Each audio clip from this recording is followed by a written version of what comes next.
fait ensemble les looks du Met Gala et pour cette quatrième partie, on s'attaque à des looks inspirés par des tableaux.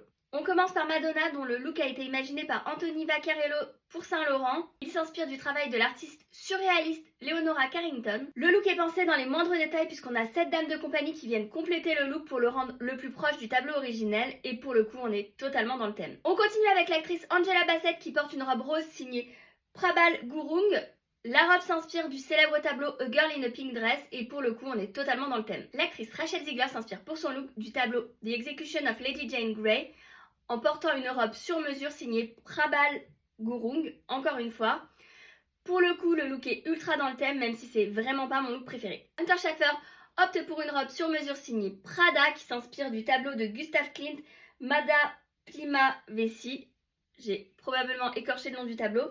Ça fonctionne complètement. On passe au couple Alexis H et Seth Meyer. Alexis H, elle porte une robe Céline d'Archives. C'est une robe signée Phoebe Philbo qui s'inspire directement de Yves Klein. Pour le coup, on est complètement dans le thème. Seth Meyers, quant à lui, il porte un costume Gabriella Hearst orné d'une broche en forme d'araignée. C'est un clin d'œil à l'œuvre de Louise Bourgeois.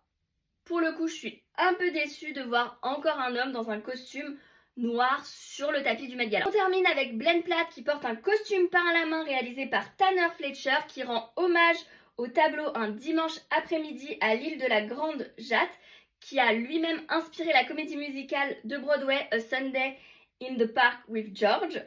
Et du coup, ça fonctionne très bien et on apprécie fortement quand les hommes jouent le jeu du thème. Et si tu veux être sûr de ne louper aucun décryptage, pense à t'abonner.